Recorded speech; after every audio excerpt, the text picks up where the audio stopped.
नाज़रीन मोरो खां असांखे रिपोर्ट करे रहियो आहे मुश्ताक अली कोराई। मोरो शहरी अमन कमेटी मोरो पारां सिंध हुकूमत जी तालीमी इदारनि खे बंदि करण रखण वारे अमल ख़िलाफ़ एहतजाजी मुज़ाहिरो कयो वियो, जंहिंमें सियासी, समाजी, अल्मी, अदबी हल्के सां वास्तो रखंदड़ शागिर्दनि, नौजवाननि, दुकानदारनि, रिक्शा यूनियन जे अॻुवाननि समेत तालीम जे ख़िलाफ़ बहबूद लाइ सोचींदड़नि शिरकत कई। एहतजाजी मुज़ाहिरे जी अॻुवानी ख़ादिम खोसो, मोहम्मद असलम अमीन आराई, बरकत अली चन्ना, हाफ़िज़ शमसुद्दीन सरियो, बदरुद्दीन मेमण, मोहम्मद इसाक कोराई, इमामुद्दीन सोलंगी, अलहदाद लुंड, उस्ताद काज़ी नसरुल्लाह, सादिक मेमण, मोहसन रज़ा चंड्र, मुमताज़ सोलंगी, असलम कोरेजो, नज़ीर सोलंगी, मोहम्मद हनीफ़ रहमानी ऐं ॿिया करे रहिया हुआ।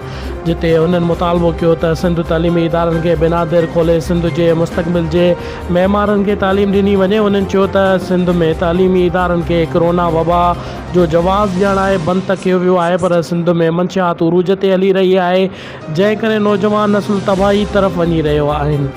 सिंध हुकूमत तालीमी इदारनि खे 1 तारीख़ खां खुलण वारे ऐलान मुताबिक़ पूरे सिंध जा स्कूल खोले तालीमी सिरिश्तो बहाल कयो वञे। ॿिए सूरत में सख़्त एहतजाज जी तहरीक शुरू कई वई।